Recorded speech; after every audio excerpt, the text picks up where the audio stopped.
Without a doubt, these aircraft are symbols of our freedom, and without them, we wouldn't have our freedom today. To know that 70 years ago, there were men fighting and dying in these airplanes, and now we're flying them around to show them off without combat, without being shot at, it gives you goosebumps. For all of us at the Callings Foundation, you really get a sense of why it's important to keep these airplanes out there and flying so that the public has a chance to number one, understand and to learn and to appreciate the history and the value that men and women that flew these things and the sacrifices they made. American Aero's mission and business is restoration of World War II vintage aircraft, warbirds. We're the main maintenance facility for the Collins B-17, B-24, and for the TP-51C that's out on the road. There was more action on the tail because the German fighter pilots would hang on the tail turret to make their move. It's a way of passing on the history. It's a way of passing on the stories. You're watching Wings of Victory, keeping our warbirds flying. On a chilly February morning in New Smyrna Beach, Florida, things are busy at American Aero Services. The Callings Foundation Warbirds are preparing to embark on the Wings of Freedom nationwide tour. Places you cannot go in the airplane. You cannot get in the belly turret, it's too dangerous, and you can't get in the top turret. It's just too hard to get in and out of. Places you can't walk. You cannot walk on the bomb bay doors, they will not hold your weight. Since 1989, the Wings of Freedom Tour has been traveling all over the country. The B-17, B-24, and now the P-51 have gone to almost 3,000 tour stops in the last 25 years. As much as we love these airplanes and fly them and maintain them, it's not about us. It's about making sure these airplanes continue to fly around the country and can be shown off. To see the veterans come out and look at them, go flying in the airplane again, one more mission, absolutely gives you a sense of humbleness and respect for what they did. Quite a long time, the Callings Foundation is doing all of our annual maintenance here at American Aero Services. They maintain the B-17, B-24, P-51. They've done award-winning restorations of our Corsair, and currently under restoration here is a TF-51 Mustang and an F-6F Hellcat. They're fantastic. They're our support structure and they're our lifeblood. Without American Aero, we'd be dead in the water. They support us. If we need a part, we can call them up and they'll send it out overnight. Our restoration, we're probably the largest company on the East Coast. Then there's some in the Midwest, and then mainly the others are Texas and California. But we specialize in maintenance and restoration. Keeping these 70-year-old aircrafts flying requires special skills and talents that are getting hard to find in the jet age. Most people bring their skills with them. That's what we go looking for. The people that have the attention to detail, the attention to authenticity is the biggest thing. Sheet metal mechanics, they're getting harder and harder to come by, and that's definitely a trade and an artistry. I mean, it's definitely a gifted person that does some of this work. Finding rare one-of-a-kind aircraft is the norm at American Aero Services. Currently, we've got a North American B-25H, which is the only one of its type that's behind me. It's in for a pre-purchase inspection and maybe going on to another museum once everything gets settled with it. 16 B-25Bs were the first U.S. aircraft to attack the Japanese mainland in the famous Doolittle raid, launching from the aircraft carrier Hornet just 4 months after the bombing of Pearl Harbor.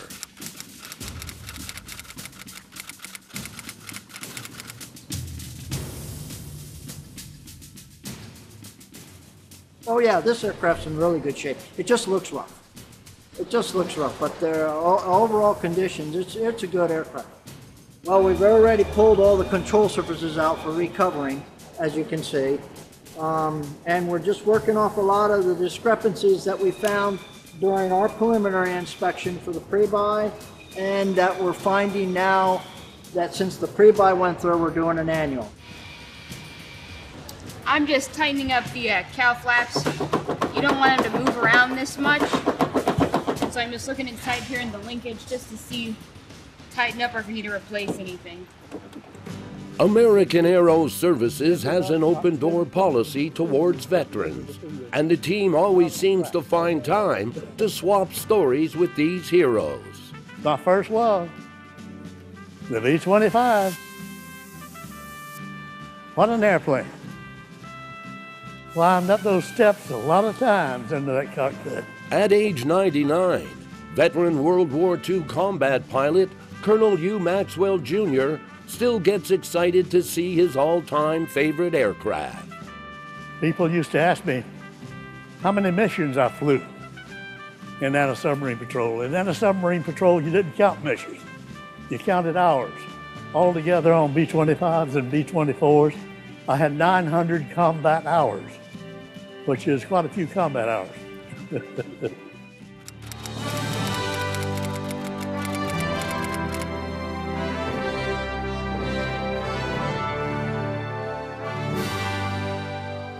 That airplane in its early versions was so well balanced that when we came in, it landed with land nose high, and sometimes just keep the nose off the ground and steer with the rudders until we went right off the runway onto the taxi strip. Maxwell favored the earlier models of the B-25 with the greenhouse nose due to their lighter weight and better maneuverability. You know, on the B-25Bs and Cs, it was clean, it was fast, it was maneuverable, and it was such a great airplane that they just started loading all sorts of stuff on it, like these machine gun pods and nose guns and cannon. The real beauty of the airplane disappeared. It was an effective airplane, but the fun of flying it disappeared. To strafe Japanese shipping and airfields in the Pacific, the B-25 greenhouse nose was replaced with a heavy gun nose. The B-25H, including Barbie 3, featured a powerful 75mm cannon that could put more than a dent in the enemy ships. The navigator did the loading. He was the cannoneer.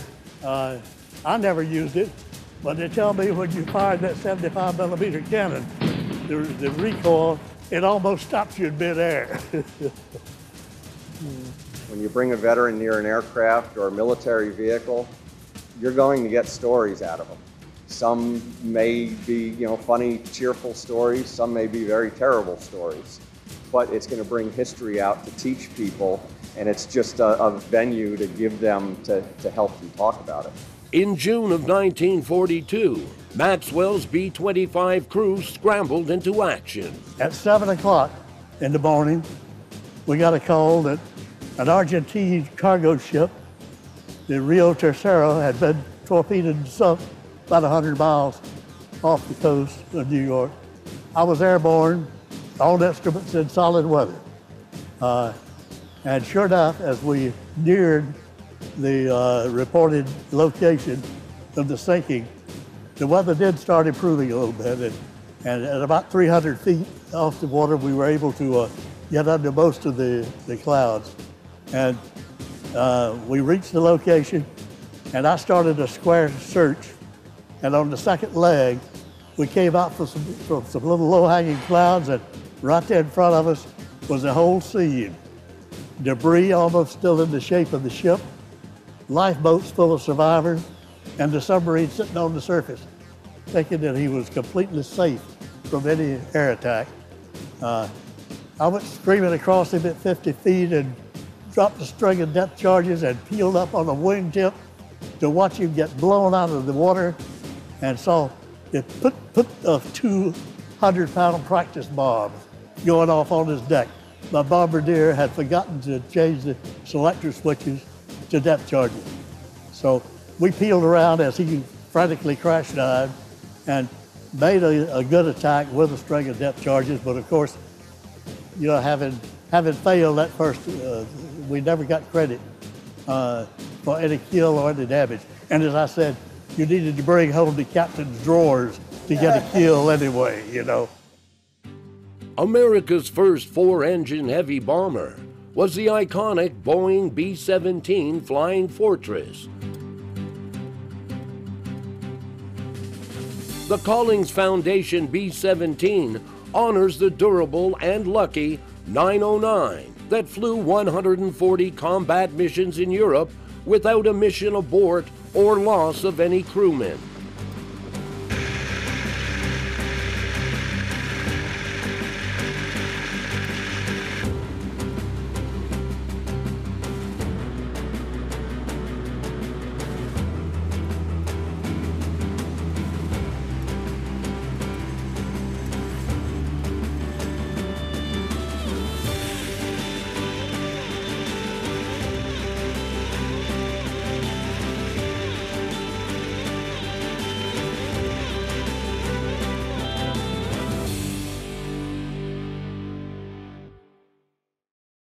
Well, the B-17, of course, was made famous from the Memphis Belle. It was the first aircraft with crew to do 25 missions. And one of the reasons was attested to the strength and durability of the Boeing product.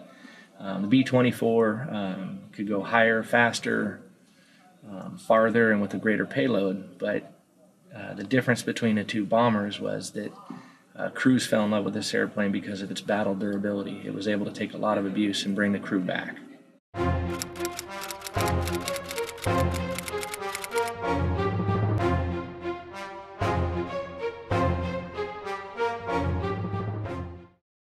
The B-17 was, of course, because it was a very famous airplane and a very durable airplane here during the war.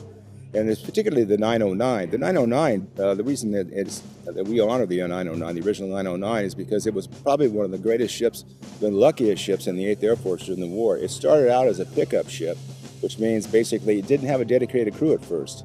But when somebody else's airplane was shot up, they'd say, you know, you go over here, you go over to 909, you go over to the 909, you take 231 909 out, and they'll pick people from different crews when their airplane wasn't going up that day. Well, after 38 missions, it kept coming back, and nobody ever got hurt.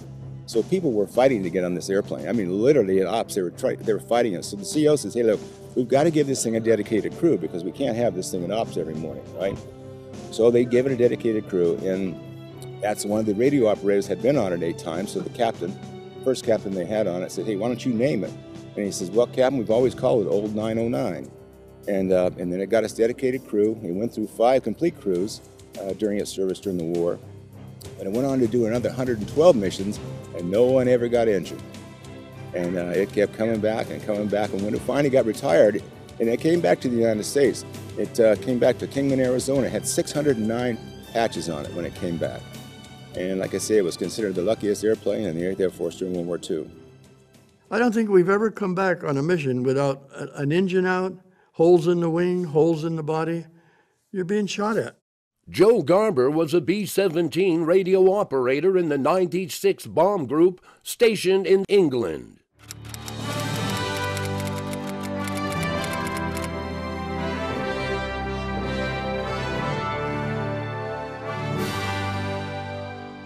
When we landed, we had about an 8 or 10 man crew had to fix the holes and fill the bridge up. And it was something that I admired, and I used to tell my gang, we as flyer are considered heroes and glory boys, and we get all the glory. How about those 10 men that fix our airplane? We wouldn't be able to get up the next day if they didn't do their job. In April, the crew of the B-17 aluminum overcast stopped at American Aero Services to perform some maintenance before heading back on tour. It's kind of amazing. It was designed in 1935. And you think about, when you see a 1935 car, but this was a giant step from the airplanes of that era. Most of them were wood and fabric or metal tubing and fabric covered. And this is all aluminum, all metal. And the biggest airplane they had then was 2-engine airplane. And the Army gave their specifications what they wanted, and Boeing said, we don't think it will work as well with 2 engines. We need 4 engines. So they put 4 engines on it, and that time it was a monstrosity, sort of. Well, flying this airplane helps me appreciate what it was that those veterans did for us back 70 years ago. Imagine yourself being 19 years old, 4,000 miles from home for the first time, in a foreign land, getting up at 4 in the morning and getting this big leather electrically heated suit and all this gear and parachute harness and going out of the airplane, loading the guns and the bullets and the bombs and taking off for 8-10 hours, flying up into 40 below weather and risking your life being shot at, and then coming back and trying to go to bed that night with half the bunks in your barracks empty that were full the night before. And think about those guys who didn't come back, and you've got to get up and go do it again tomorrow. And I have the utmost admiration for that whole generation. The fatality rate amongst the Army Air Corps was the highest of any of the branches, higher than the Marine Corps in the Pacific landing on Iwo Jima and Okinawa. These were tremendous sacrifices that we have to remember. When we'd lose an airplane, we didn't lose an airplane and a pilot. We lost an airplane and 10 guys. And if we had 1,000 airplanes in the sky and we lost 100 of them, look at all those guys we lost. That's 1,000 men in a day. So that's why when that guy came back to his barracks that night that did survive, there were a lot of empty bunks there. He had to contend with that and think about that and then get up and go do it again and again. In my radio compartment, there's a mirror or a window about that long. And when we're in formation, I was always looking out and I'd see one going. And you know what? We'd sit there and say, thank God it ain't me. But we felt sorry for them because we knew most of the flyers. And when you're looking at a plane going down, you're looking at 10 men that's gonna die. Formations gave protection in numbers, but they limited the bombers' ability to evade flak and enemy fighters due to the compact nature of formation flying. As a bomber, you don't have a maneuverability. You're going to stay at your altitude and stay straight, and the Germans are going to hit you. So the only alternative we have is to grab the .50 caliber and try to fight back. Now that's a little nerve-wracking. I have the distinction with the radio. My gun was facing towards the tail. And with the, let's see, ball turret, 2 waist, that's 3, 4, 5, 6 of us are firing. And I saw a piece of my tail blow. I said, hey, I got him. Well, when we got down to the ground, they accused me of shooting my tail off. But you're firing at their plane. You don't know where the hell you're going. But yeah, I'll admit, you're pretty nervous up there because, well, you're fighting an enemy. He's trying to kill you. And we can't, there's no place to hide. To protect American bombers from German fighter planes, the U.S. needed a long-range fighter escort that could take the fight to the Luftwaffe. The answer was the P-51 Mustang, with a British-designed and American-built Rolls-Royce Packard Merlin engine.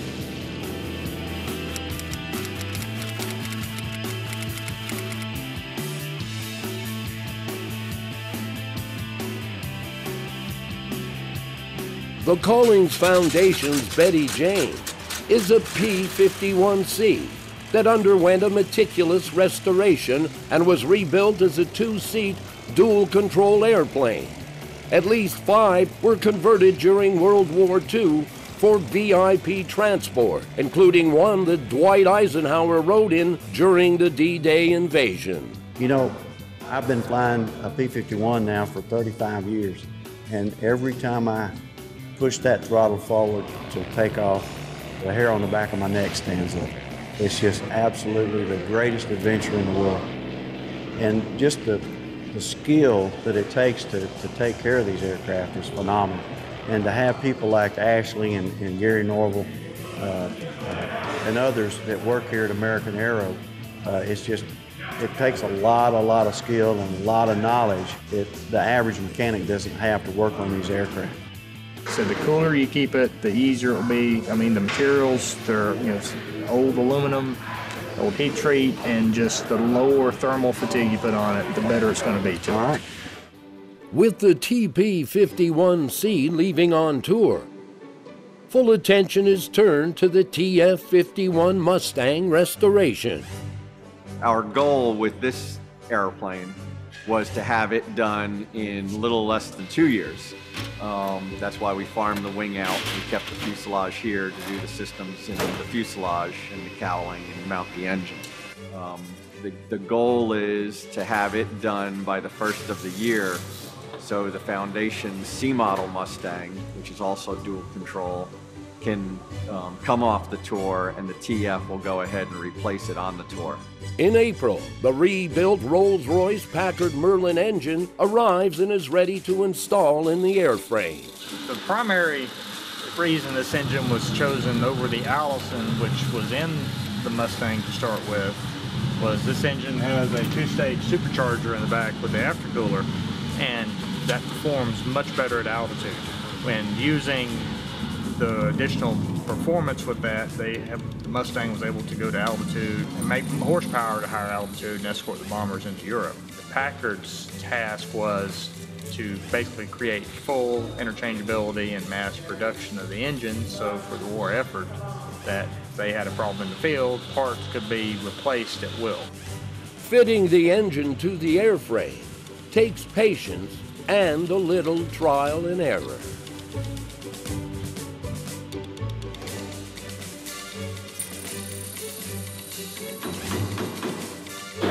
Minimal fighting and protesting. That's as far as we're going. The B-24 was America's other four-engine heavy bomber available at the beginning of World War II. Diamond Lil, the commemorative Air Force B-24, was manufactured in 1940 and is the oldest surviving example of the plane. It was the 25th of over 18,000 B-24s that rolled off the assembly line during the war. It's one of just two B-24s that remain flying.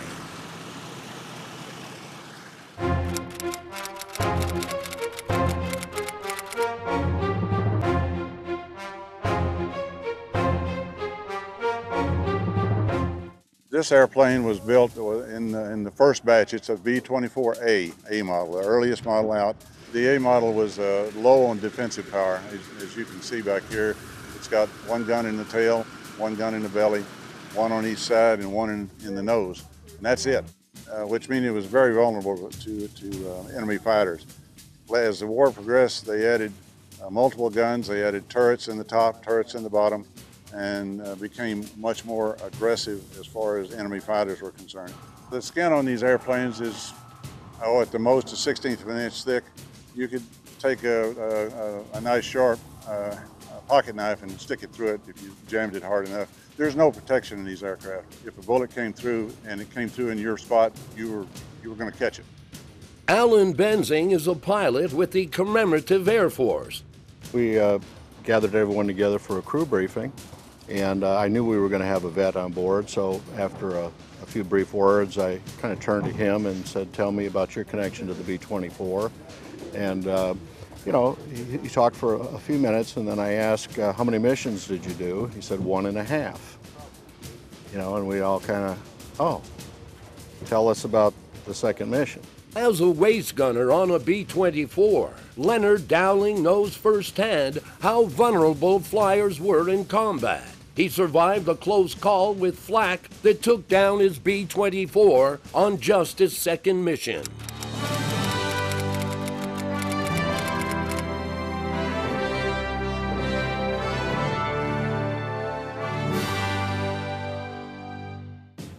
I was standing in the left gunner's position, and we had a piece of shell burst right side of come through the right side of the plane, across the gun belt that was there, and I felt something hit me in the back, like knocked me down, and I looked around, and they're laying on the floor with a big piece of shrapnel. Looked like you had pulled the cover off of a baseball and laying down there on the floor smoking. I mean, the smoke coming off of it was still hot. I don't think it went very far because we had lost 2 engines, and these boogers don't fly very far on 2 engines. And the Bombay was on fire, and smoke coming through the area we was in. So we made a hasty get out. The Collings Foundation's Witchcraft is the world's only fully restored B-24J, and along with Diamond Lil, one of only 2 B-24s still flying. It has far more defensive capability than earlier B-24 models, giving it a fighting chance against German fighter planes.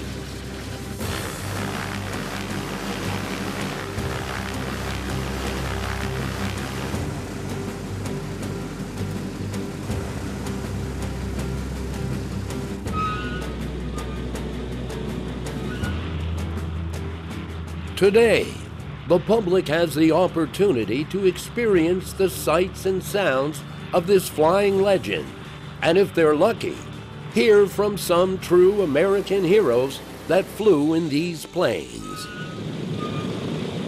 Baltimore native Joe Roos was a 22-year-old B-24 navigator when he was called to fly his first mission as a fill-in on another crew. His squadron commander was famous Hollywood actor and experienced pilot Jimmy Stewart. I got a call from Jim Stewart, and he said, "Joe, would you like to take the navigator spot for Lieutenant Kane's crew? His navigator's sick, and your crew has got 2 missing people at the moment." I said, "Sure, I'll take the mission."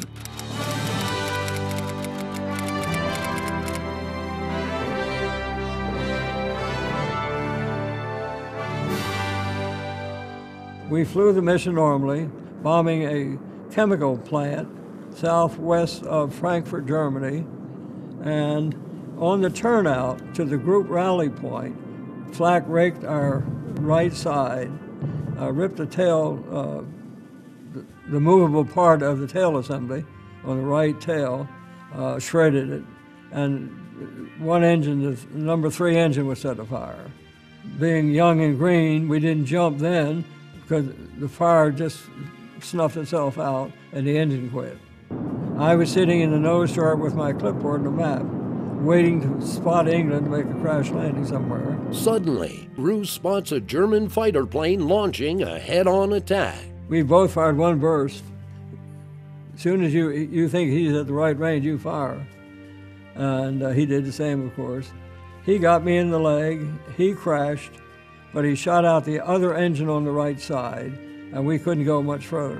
2 waist gunners who were then still alive called out that he had splashed, meaning he hit the water. I couldn't see anything because the turret was just opaque. The armor glass was fogged by impacts. All the glass, that Emerson, the plexiglass, was gone. Roaring wind by. But evidently, one of these 50 caliber bullets or more were above the engine and hit through his windshield. And they'll take your head right off your shoulders. One bullet will. I have a picture of that young man in my book, and another picture of him with his squadron mates. He was sent out to shoot our plane down. As we approached the water, I braced against the retracted ball turret, and the tail gunner braced against me. The 2 scanners, or wide gunners on the wings, they're placed with the back end of the bomb bay wall. Both were killed in the crash. The airplane broke at that point. The tail gunner and I were thrown end over end through space. He hit the airplane, shaped his whole scalp back, and didn't lose a hair later. It was thrown forward and sewed. The only real damage he had was a broken collarbone where he hit the water. I hit the water with both hands and broke both arms. And by the way, you could still swim. I had already popped my Mae West, so I didn't go down. And I bobbed along and pulling him back to the aircraft wing because he was semi-conscious. During World War II, the PBY Catalina flying boat was a versatile long-range aircraft used to patrol the seas, attack submarines and enemy shipping, escort convoys, and conduct search and rescue missions. Of 4,051 aircraft built, only 80 remain to this day, making replacement parts scarce or non-existent. American Aero must recreate 100 aluminum wing splices to replace the original corroding parts. We're rebuilding the center section for a consolidated PBY Catalina that's owned by the American Air Power Museum. and it had extensive corrosion in it throughout the spars. So we fabricated all new spars, stringers, and we're in the process of reassembling it now. The center section will be mated back to the fuselage, and it'll fly again up in Long Island. These stringer splices go on either side of the bulkhead. As the Z channel comes across, stringer, they connect together on either side of the bulkhead. So we had to put them in place and then re-drill the original holes that are on the stringers now. The part will be reconstructed by entering data from the original blueprints into a modern AutoCAD program. What we've had to do is take an original drawing which shows just the basic outline of the part and what the basic dimensions are, and use the CAD program to develop this model here. Once we get through with the programming on the computer, load it into the machine. The machine reads what they call G-code.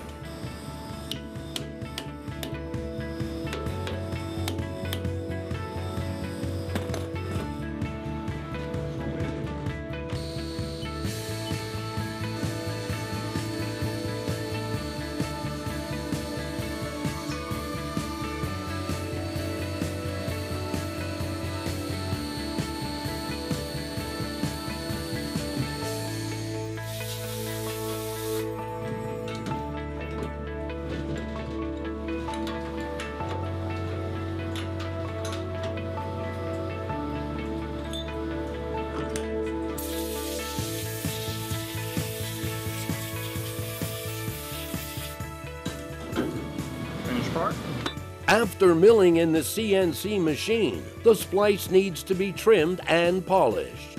So what I'm going to do is I'm going to cut this large ear off on the end and these 2 ears off with the bandsaw.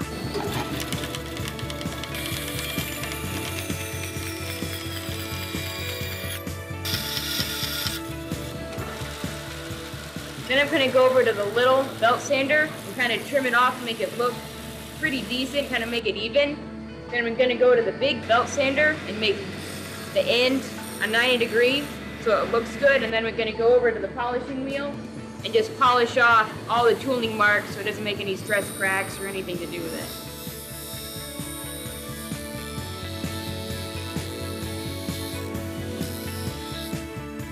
it. After trimming and polishing, the wing splice is ready to be drilled and installed into the PBY center section. In addition to aircraft restorations, American Aero has completed restoration on a number of military vehicles. New to the shop is the World War II era Cletrac. Cletrac's something I've always wanted. From when my age, we were all little kids building monogram B-24 1/48 scale models. With the B-24 model came a Cletrac, and everybody fell in love with this little Cletrac. It's an MG-1 high-speed tractor. It was designed for the Army Air Corps. This one's a 1944. And they went to all the different theaters of operation on Air Corps bases to move airplanes, to service airplanes. It had compressor on it, had a 120-volt generator for running basic hand tools, had a nitrogen tank on board, all hoses, air hoses, electrical lines. So we were fortunate to find this one and purchased it from California, got it here, and started to realize that we had a lot of more hen's tooth type of parts that were often stolen off of them, that we can make this a really nice restoration. So we'll probably drive it around a little bit, play with it, and then start to tear it down and put on all the stuff that should be on it.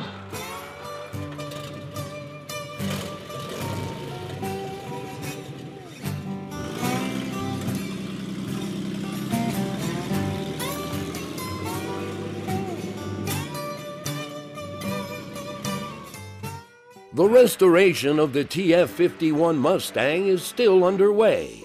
An updated instrument panel has been designed to accommodate vintage and modern aircraft instruments. Doing the work in CAD, we can lay out all the instruments on the computer and see if we have the clearances necessary before we actually cut any holes and waste any material. The completed AutoCAD file is sent to the machine shop, where the data will be entered into the CNC-controlled water jet that will cut the panel from a sheet of aluminum. The way this machine cuts is it takes high pressure water, 90,000 psi, and it mixes it with sand. And the sand is actually what's doing the cutting. The water's traveling at speeds up to Mach 2, and it's pushing the sand through the material, and it's actually eroding the material. It's not cutting it because there's no tool spinning, there's no drills, there's no mills. It's just water and sand, and it's actually eroding the material. Next, the metal panel is placed in a deburring machine to smooth any rough edges. It will then be sent back to American Aero Services, where it will be readied for installation in the aircraft.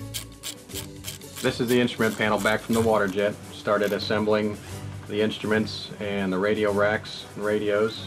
Once all the wiring harnesses are created, fabricated, we can hook it up to our power supply there and simulate the power in the aircraft and test everything on the bench before it goes in permanent installation. While most people get involved with warbirds because of the planes, it's the veterans that they come to love.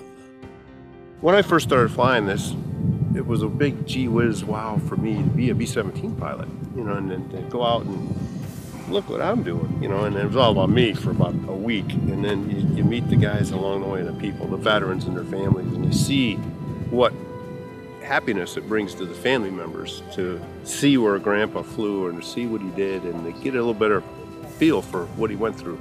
And for me, I'm virtually moved to tears at every tour stop. Every week we're in a different city. We meet another veteran or 2 or 5, fewer and fewer all the time, but it just, when they talk, I just listen. The stories are wonderful. Our mission is to make sure that people remember and know about what happened 70 years ago. And we're trying to perpetuate the history and make sure the veterans are not forgotten. One such veteran is Sam Mastrogiacomo. On February 24, 1944, the 22-year-old B-24 tail gunner and the 445th Bomb Group were sent to bomb an enemy aircraft plant in Gotha, Germany. They met fierce resistance from German fighters. At that time, they always hung on a tail because if you get the tail gunner out, they can get the rest of the airplane.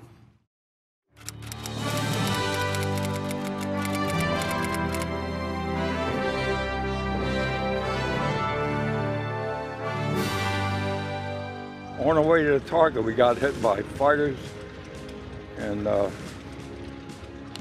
I was in the tail turret, and the tail turret got hit, and there was shattered the safety glass in the front, so I couldn't see out of. So I figured I got to take care of these airplanes that coming in from the tail to shoot us down. So I had to remove the glass so I could see.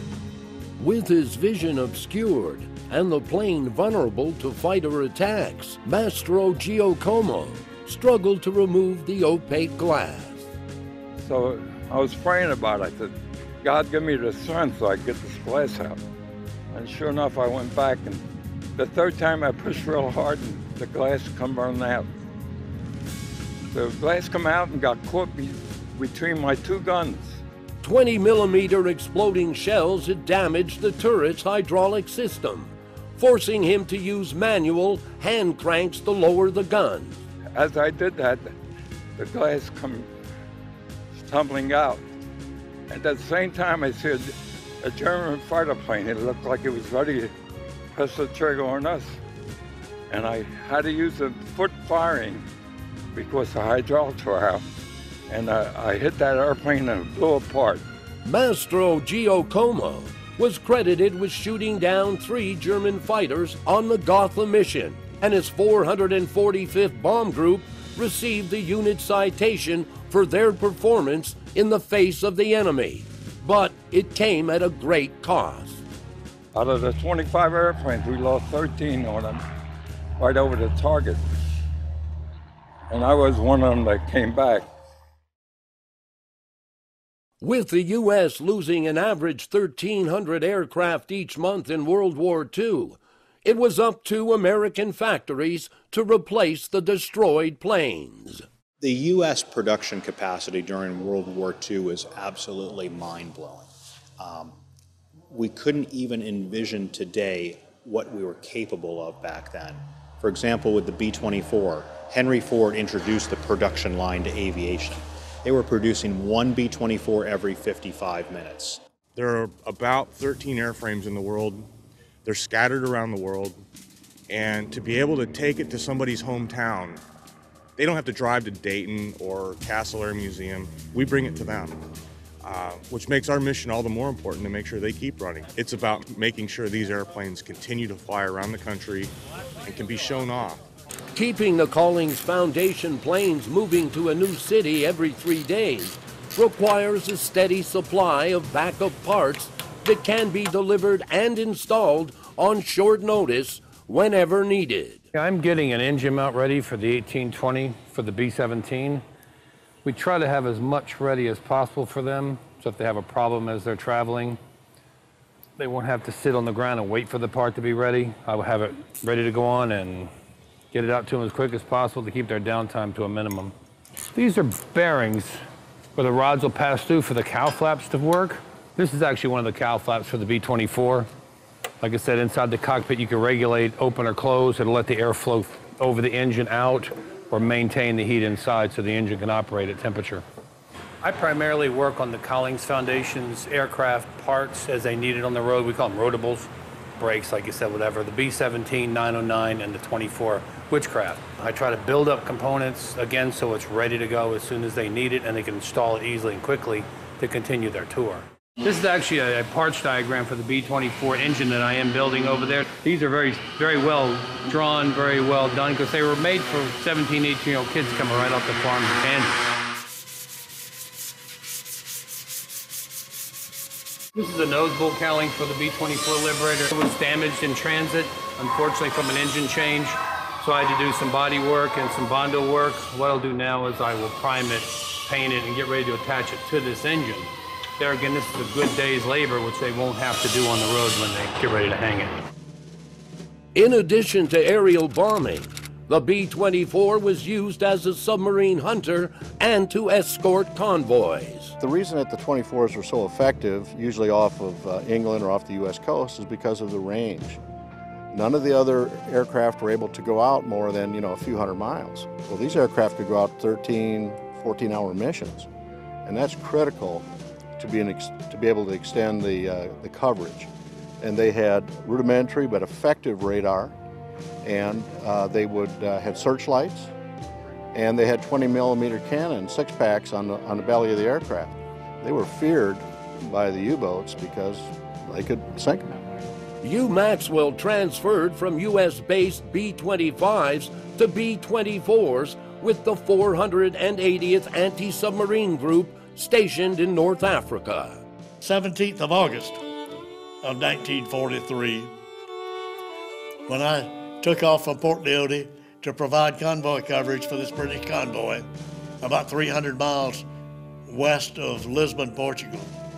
Shortly after takeoff, the base broke silence, radio silence, which we never did, to advise us that two Focke-Wulf 200s were airborne on such and such a heading, which indicated they may be heading for our convoy. And we were up at about 1,500 feet in the clouds.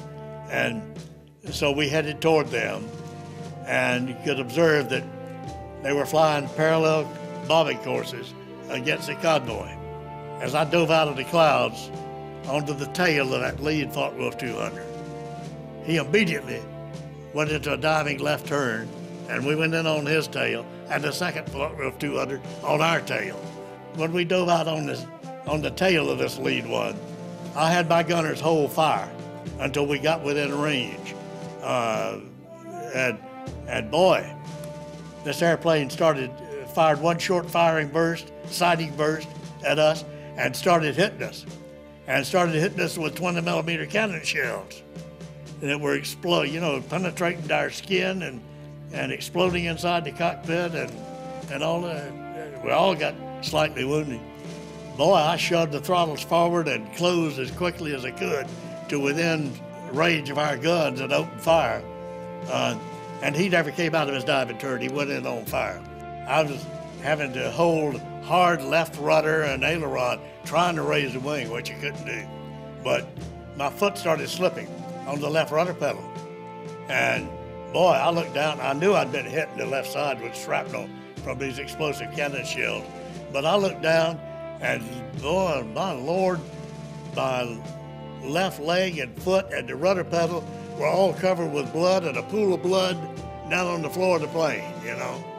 But then I realized it ain't blood, it's hydraulic fluid. You know, those explosive cannon shells had blasted our whole instrument panel and broke hydraulic lines, and it was hydraulic fluid all over the thing. But by that time, our number 3 and 4 engines were out. Our right wing was on fire. You could see great gaping holes in the skin of the right wing where those cannon shells had exploded.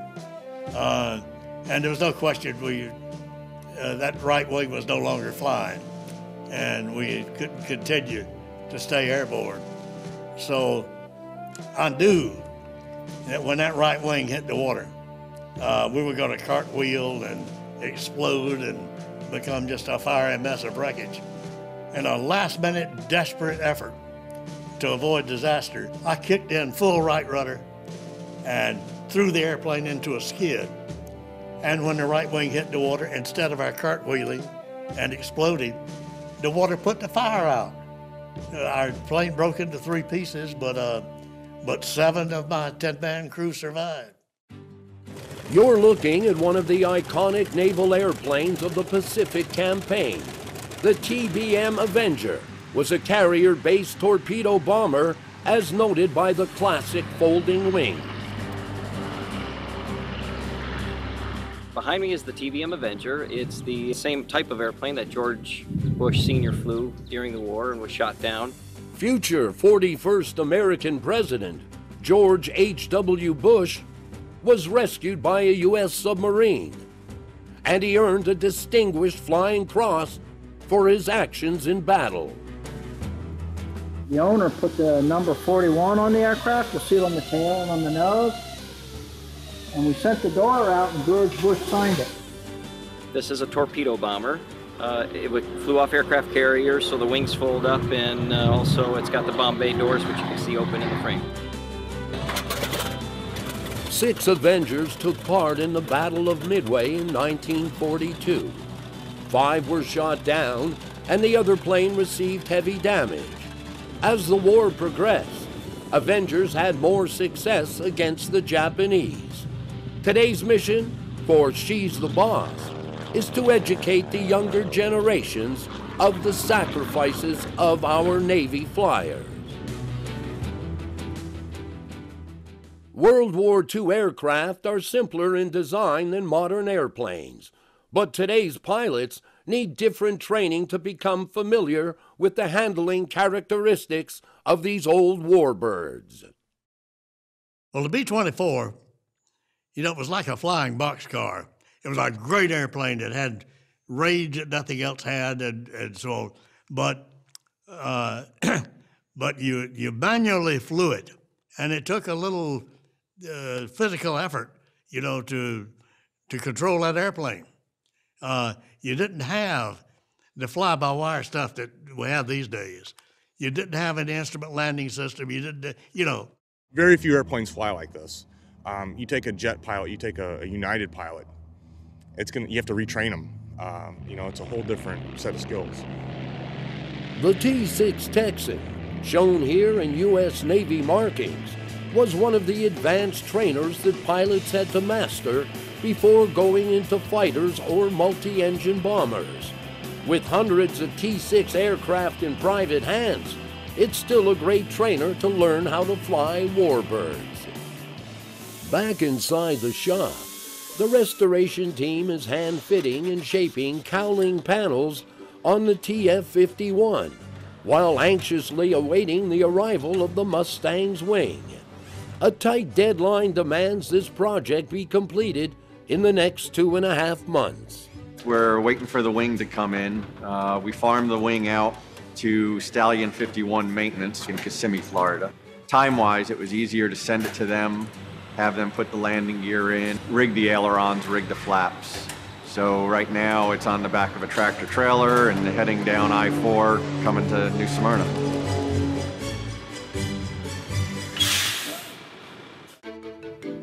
After a year's restoration, the rebuilt wing is finally ready to unload.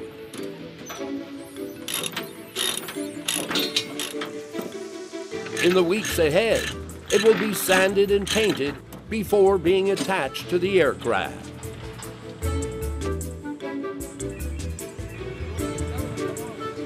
Just go up and let him drive out. Just to get to the wing to the state that this one was in before we started putting systems in it, you're looking at least probably $500,000 just to get the structure repaired and get it up to speed so you can start putting the systems in.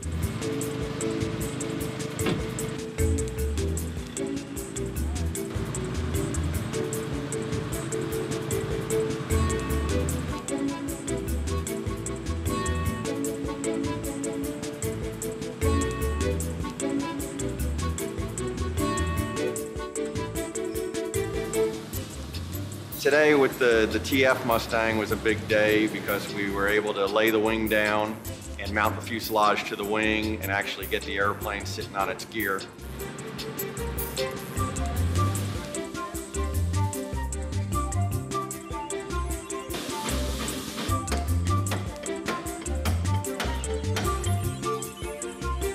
Okay, bring her down.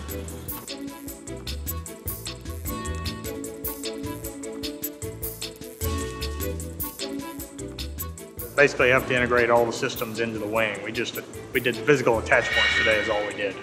So now what we'll have to do is get all the plumbing for the brakes, hydraulic system, electrical systems, radiator to be installed, plumbing goes over the top of the wing to the fuselage. There's quite a bit of work still yet to be done. Now this thing is 90% done, 90% to go. At age 99, Colonel Hugh Maxwell Jr. will climb aboard a B-25 for the first time in 70 years. What are you going to do today? Going flying in the B-25.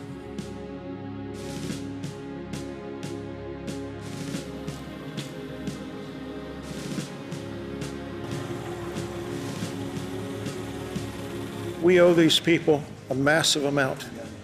We not only owe them a thanks, we owe them everything we can possibly do for these men and women that were in World War II and Korea and Vietnam and all of the different conflicts we've had. So I got one question. Yes. What are you going to do when you grow up? It'd be a lot of fun putting him in the left seat for the first time in I don't know how many years. He's agile enough to get in there, and he's going to fly the left seat of the airplane. Well, all right. Well, it's getting better and better. Okay.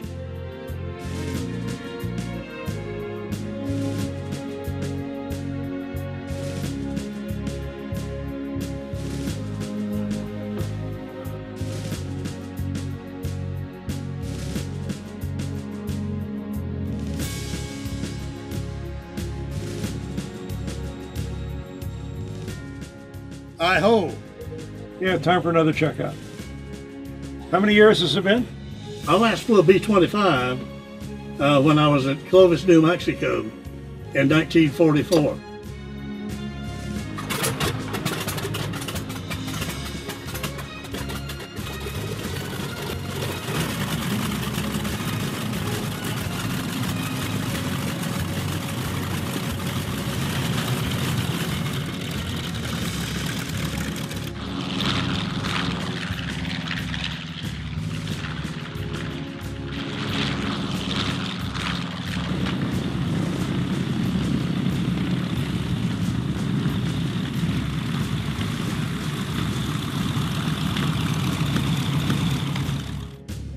It's nice flying with you, sir. Thank you. Were you our flight engineer? Yeah, I was. Scanner, so I'm going to bring that over. It was just wonderful. All right. You took the controls? Tom just let me take over and fly. And he just told me to nose down a little, a little tighter turn. How did it do, Tom? Did well. Did well. 3 landings, takeoffs. He'll be ready to go again. Nice. I heard some excitement in your voice there. Well, it was just great. You know, I could understand the excitement because I felt it. It'll be a sad day when these things are parked and they're regulated to sitting in a museum somewhere at the corner of an airport, and nobody will be able to come out and hear and smell and see and touch history. And it's literally a flying museum, and it's a national treasure. We have to keep it going. And one of the greatest things that we get a kick out of is when we do have the World War veterans that are on the airplanes that come out and fly with us, and you can see the look on their face, and they just whole demeanor changes. I've flown with them. I've had them sit in the right seat with me, and they just they'll tear up, and it's just a great honor to be able to sit next to these heroes. We are waiting to board a B-17. It's a dream come true for me. This plane means a lot to me because when I was in Europe, I used to look up and see as many as hundreds of them, sometimes 1,000. And it's just something I wanted to do, never got to do. Maybe I wouldn't be here today if I had been successful. But this is a dream come true for me to be able to fly on one of these planes. You get the satisfaction of this out of building the airplane, seeing it fly for the first time, the final product, and then meeting the people through the restoration process. Whether it's fans of the airplane, veterans that come in and have stories. It's critical that these aircraft remain relevant to our history. World War II was the most important event of the last 1,000 years, but with the regrettable passing of our veterans, a lot of that history will be lost. So now more than ever, it's important to share these aircraft with the public to tell the story of the sacrifices made during World War II.